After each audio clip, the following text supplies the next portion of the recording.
the soup? Yep, just heating it up. New England clam chowder. Did you get the red or the white? The red. You're fired.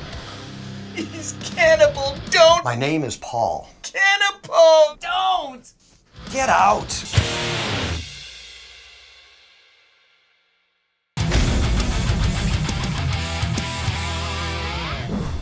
Howdy banger pals, Blayne Smith welcoming you to another Overkill Reviews, and he might be across the continent, but Daniel Dekay is here with me today. How you doing? I'm really stoked. It's not very often that I get to review two of my favorite bands, legacy bands within the same 12-month period, and it's my first time doing one of these collaborative Overkill duo reviews. This is pretty cool. Yeah, all it took was for you to move to California.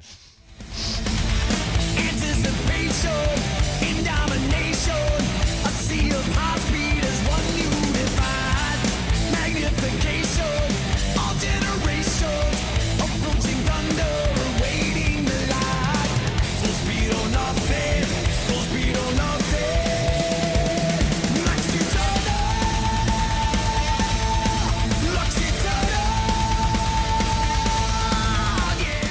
Yeah, we probably don't need to tell you. It's Metallica, 72 seasons, came out on Blackened Recordings. What else have they released, DK? The band that's too big to have their album released on a real record label. Well, let's also get into the bio. So, of course, everybody knows Metallica is an English rock band formed in Liverpool in 1960, comprised of John Lennon, Paul McCartney. No, that's the Beatles. Just like the Beatles don't need an introduction or bio, Metallica doesn't need one either. BangerTV, sorry for the late review. I will throw out there, I've been ready to review this record since Thursday of last week. But I think that I'm probably the only person on your screen right now that went to the Thursday night premiere global listening party for the Metallica record, because I think I was probably the only person as excited as I was for that. Which leads me to my complete bias on this band. They are one of my favorite bands of all time. In my opinion, they wrote the book on this type of music. They can kind of do whatever they want. They want this album to sound like Load meets Kill 'Em All. I'm not going to fight them on it. They can manipulate from the book they wrote. They basically can do no wrong in my eyes, except for maybe, you know, that one album that we don't talk about. And for me, they can do plenty of wrong because they wrote the book, and the book continues to generate an amount of money that they could never possibly spend. So despite this being the band that got me into metal, I am going to get mad at them for making a record if there's no point making a record, because you don't need the money, so the record should be good. And if the record's not really, really good, why aren't you just surfing?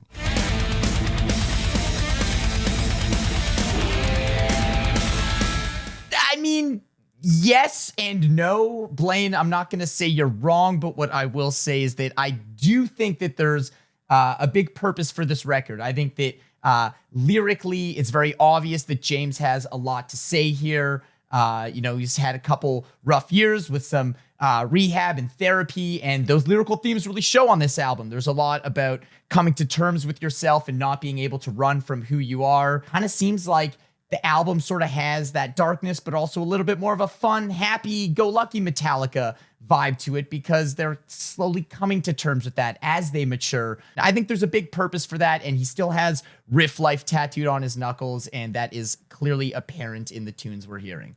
In terms of maturing, the rhyme structure is more nursery rhyme than mature in terms of the content. Like, we're gonna rhyme "Don't ever speak my name" with "Remember you're to blame." You're gonna rhyme "I" with "sky." You're gonna rhyme "appears" with "fears." You're gonna rhyme all of those in the same song. "Awake mistake." We can kind of try and use our words a little more when we're expressing these mature adult themes. No? You're killing me, Blayne.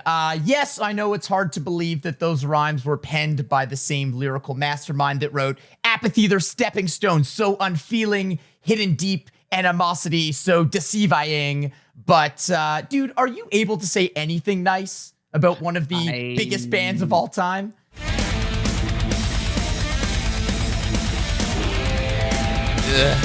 Yes, I can find something nice on this album. I mean, there's a weird thing that happens towards the end of the album where the last two tracks, a bit on Room of Mirrors and more on Too Far Gone, they turn into a heavy metal band, not heavy metal as in the culture, heavy metal as in the genre, and it is kind of cool. And I think if you're this far into your career and there is literally no need for money or anything, and you've already, you know, had your Black Eye album, you can kind of experiment and be free because you don't have a perfect record and you're never in jeopardy of anything. So let's get Metallica as a new wave of traditional heavy metal band. Sure, because you did it here and it sounds cool. Like that Too Far Gone. What's that thing going on there that I'd like? The harmonies. You're talking about that harmony riff? Yeah. Let's play a clip of it. And wouldn't it be cool if we just got a record of this?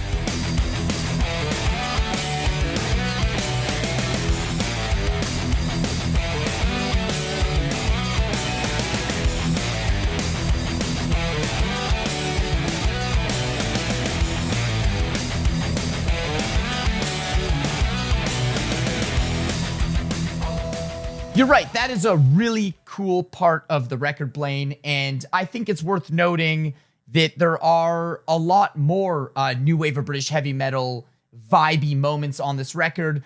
I feel like on the last few, we heard them forcing themselves to be fast, to sound like a Ride the Lightning or Master of Puppets kind of vibe, when really they do kind of want to do this more Kill 'Em All meets new wave of British heavy metal vibe, which is the roots of where the band comes from. I thought it was a little surprising that there was so much mid-tempo rockers on this album, because as I said, the last few albums did have more of a fast-paced vibe to them, that there's not as many notey riffs. Metallica used to be about notiness and, like, you know, your fight fire with fire type turnarounds and very, you know, cramming it all into one section. But there's a lot of chordy riffs on this album, in stacked chords and inverted chords and really chonky sounding stuff. Another thing guitar nerdy to notice is they're following their opening song formula, the tritone opening song formula. If you listen to the first song on Death Magnetic, the first song on Hardwired, the first song here, even the first song on Black Album, Sandman, and the first song on Justice, Blackened, there's similarities there. It is a formula. It is something that Metallica knows what they're doing and clearly intentionally doing to open an album, and it's present.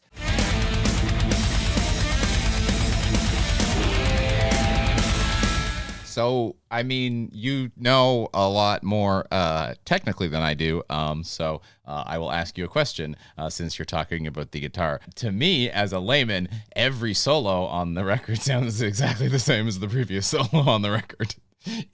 Confirm or deny? Thanks for putting me on the spot here. Fine. I will address two massive elephants in the room. That album cover is atrocious. The color, the theme, I get it, 72 seasons, but like, man, it looks like a GeoCities webpage. It hurts my eyes. I want to wear sunglasses when I look at it. And yeah, Kirk's solos, it's really odd to me because Kirk is one of my favorite guitar players ever. He's one of everyone's favorite guitar players. He's the king of the melodic and building guitar solo. And, you know, his solos used to feel like compositions. On this album, it just feels like he's cranking it to 11, straight out the gate on everyone. Not a lot of thought in them, a lot of repetitive riffs, a lot of the same blues thing over and over again. Yeah, it's a little weird. It's like, how much wah and pentatonic wheedly diddly can I fit in 30 seconds? It's just very weird. There's no build. They're all the same thing over and over again. It's, yeah, very, very weird Kirk. Very weird Kirk performance. Are you pissed at Kirk? Am I getting you to badmouth him? Huh? It's not as much badmouth as, like, there's definitely some cool elements of it. You're talking about harmonies. That's very much both of them. But I will say a lot of the guitar riffing that I love on this record isn't in the leads. It is in more of the rhythm stuff. And I think there's a really, really cool chorus lick and notey lick, as well as a main riff in the song Chasing Light. Definitely a standout guitar part on this album. Check it out.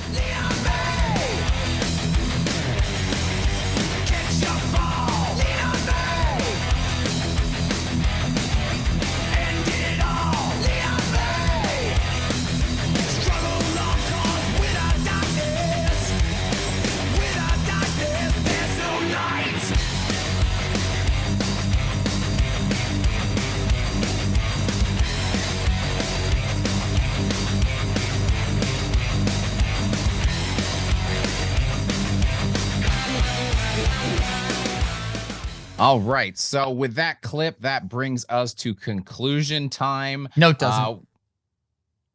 Oh, I got you. I was pretending it was the end of the review, but it wasn't the end of the review. Does anyone else do that kind of thing around here? Dude, this is ridiculous. I knew that doing this with you was going to be insane, but this is insane. Yeah, you're definitely alluding to those false outros, aren't you? Yeah. Yes. Yeah. That's something I noticed, and something that I think we both agreed on with this record is that it seems like, we listen to a lot of music. We can generally figure out when a song's about to end on the big triumphant ending, and Metallica builds it up, and then kind of like just coasts for another verse and a half. It feels like there's a lot of false endings and false intros as well, like 4 parts before the song even starts. It kind of suffers from a bit of that Motorhead Overkill outro syndrome, where you just don't know when the song is actually going to end. There's never really a song where James just starts singing and then we get a song. There's no, I mean, look, it's from one of the worst Metallica records, but we're not even getting a give me fuel, give me fire, give me that one, and just starting. It's an older car. They're turning the key a couple times, and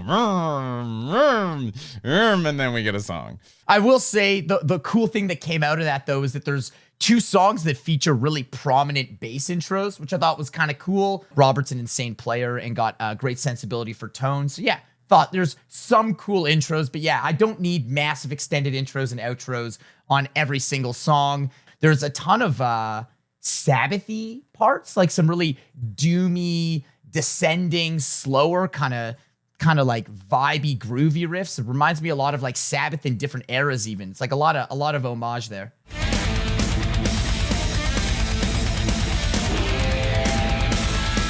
Yeah, I mean, before this record, I was like, I never thought I'd hear a Metallica doing Sabbath in my life. And then I heard the record and I'm like, I wish I never heard Metallica doing Sabbath in my life. Oh, Blayne. I mean, yeah, it's been a problem for Metallica for a while now. They're too big to have an editor in the room, and they need an editor in the room. This album doesn't need... All your albums don't need to be an hour and 17 minutes, and they don't all need 7-minute songs. The first song they released is a 3.5-minute song because, yeah, you can tell that that's the first way you should show an album off because it's going to get people excited. And then there's less excitement on here because it just, in these big songs, I mean, it just doesn't feel like there's the energy throughout the song to carry me through. By the end, it feels like it's just like I've been in an airport and I'm just exhausted. I'm coming home from a flight. I'm not going somewhere. I'm coming home from a flight, and I'm just, oh my God. I think that this album length is sort of par for the course for Metallica. Since Master of Puppets, they've been a long album band, and they've also been extended outro intro type band. I will say, though, I wish that more on the outros of this album were more like Disposable Heroes than they are Overkill. I think I'm not going to give you any more opportunities to shit talk one of my favorite bands ever. They're doing a fucking great job. Let's wrap this shit up.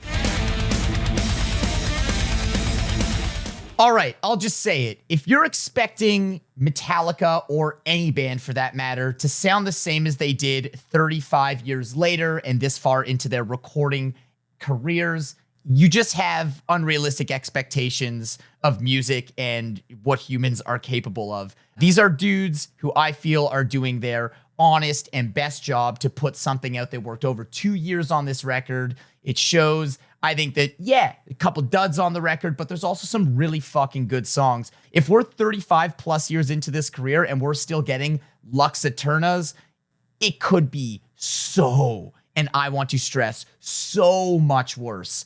Are there derivative parts? Yeah, man. But as I said earlier, they can do whatever they want. They wrote the book. So if they want to use the Sad But True riff again, they can. And if they want to use the No Remorse riff again, they can. They use both on this record. I don't think that I'm going to listen to this anywhere near as much as I would listen to Ride the Lightning. I think that goes without saying. But I do think it's a very honest record, and boy, could it be so much worse. And because of that, I'm giving it a solid 3 out of 5 skulls. And I will be complaining because I do think there should be more risks at this point. They've been around for a long time, but James James, 59. Kirk's 60. These aren't old men. These are guys that still should be able to put out vibrant, exciting material, I think. Transition more fully into something, experiment. Give me something. I caught a glimpse of it. It was there. It was there at the end, but it was at the end and I had sat through an hour of a record. Just, mix it up. Put out a 45-minute record, put out a heavy metal record, and I would probably be jazzed. As for this, I maybe will check out the second last 2 songs again, because the last song is 11 minutes. And so 2 songs I like, give it 2 out of 5 skulls. That pick any skull. Absolutely any skull will look better than this album cover. You're a dick, and I'm going to check in with you at 60 years old, and if your comedy isn't still as relevant as George Carlin, I'm going to remind you of this moment right here. All right, let's do some shout-outs. These are other records that I think you should check out, and probably some that Blayne thinks you should just listen to instead of this Metallica record. If you're looking for some more thrash that still thrashes really hard and doesn't let up, the new Overkill record, Scorched, is awesome, super riffy. Blitz sounds insane. I don't know how they got his voice to sound like that. Really, check out the new Overkill. Came out April 14th on Nuclear Blast. It's interesting. How long has Overkill been a band for? You're such a dick. It's unbelievable. I'm not going to sit here and take this. I'm just going to pretend you're not there. Another one you should definitely check out. Hey, remember when I picked Tanith as my album of the year on BangerTV and Sam and Blayne made fun of me and called it the Fleetwood Mac of heavy metal? Well, guess what? They're back with another record and it fucking rules. Tanith Voyage, April 21st, Metal Blade Records. If you're not familiar with Tanith, it's Russ Tippins from Satan in the band. It's adventure metal. It's super melodic, tons of harmonies, even a little proggy at times. Super fun record. Check it out. As well, let's throw some Canadian love. Raider, Trial by Chaos, out on Redefining Darkness, April 7th. Local boys playing some super heavy thrash metal that teeters that line of death metal at times. Really technical riffing, great drumming, killer vocals. Check that.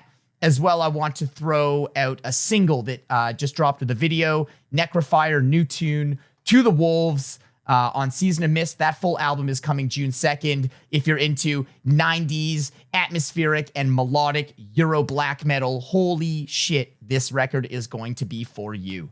And DK took up all the time, and there wasn't really any thrash that came out recently that I wanted to talk about that I haven't already talked about, because I talked about Lucifuge, Monoliths, A Wrath on Dying Victims Productions, coming out April 28th, which is next week. I talked about them in Metal Monthly. I love it. It's a black and thrash record, and it is fast, and so I'm going to go listen to that instead of more Metallica. I guess that's it. This was fun. Let's do this again sometime. Catch you later, banger.